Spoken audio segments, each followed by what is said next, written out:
Hello, my name is Connor O'Hara, and this is Lab 5 Faraday's Law. Using Faraday's Law, we can relate time-varying magnetic fields to Curly electric fields. This electric field produced by our magnetic fields produces a current, whose own magnetic field is able to exert a force back on the original magnetic field producer, usually some type of magnet in this case.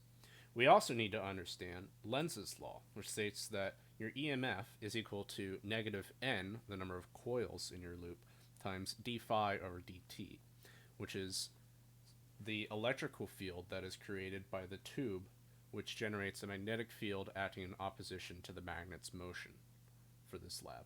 We also need to understand Newton's second and third laws, as well as the Biot-Savart equation for calculating magnetic fields. For this experiment, we need a smartphone, a bar magnet, a fresh tube of aluminum foil, and a laptop to code on. In this experiment, we are going to explore how Faraday's laws can produce a force to counteract gravity. First, we need to take our bar magnet and mark the north pole of it. Then, we drop, with the south pole going first, the magnet down the top of the aluminum tube and measure how long it takes to reach the bottom. We repeat this process 5 times and take the average of the 5 different times. Then, we get rid of the tube and take how long it takes the magnet to drop that same length normally without a tube there to counteract gravity. Then we're going to take that and compare it to our modeled data after we create a Python model in GlowScript.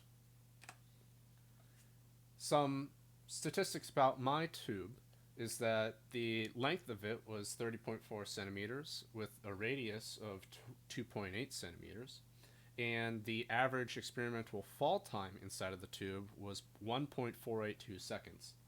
After I created the GlowScript model, the fall time inside of that model was 1.912 seconds. We're also able to pull the mu value of our bar magnet from Lab 3 to create our model. And from Lab 3, my mu value was 3.37.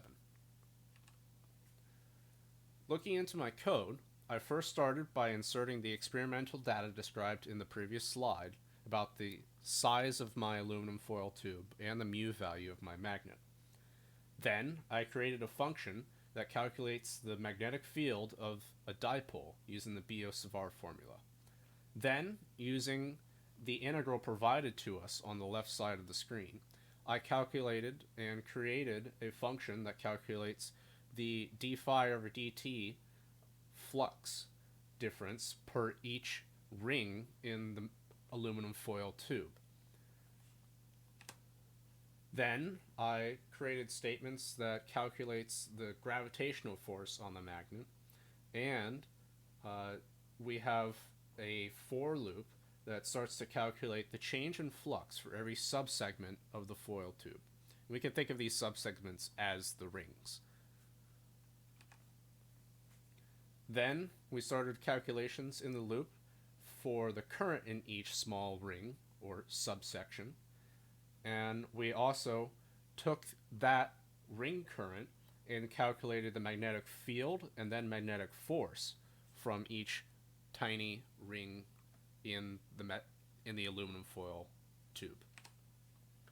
After that, we calculated the net force and updated the velocity and position accordingly. Here's an output of my computational model, and we could see that the magnetic field is turning counterclockwise in my model, and at the beginning and the end of the magnet dropping through the loop, we can see some overshoot and undershoot compared to the standard velocity, and that's where you only have part of the magnet in or out of the loop at certain times. We can also see that my computed time was 1.912 seconds.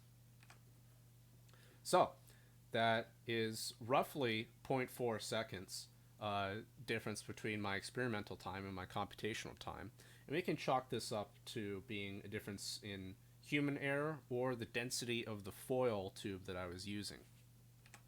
There are some exit questions for this, and one of them is, what if the resistivity of the conductor were reduced as close as possible to 0?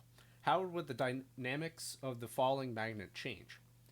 In my opinion, The induced current would be much larger due to Ohm's law, so the magnet's fall would take more time.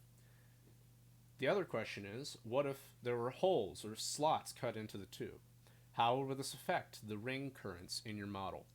Due to these holes or slots, the magnetic force from the tube itself would decrease, so the induced magnetic field would be weaker, letting the magnet fall faster. Thank you.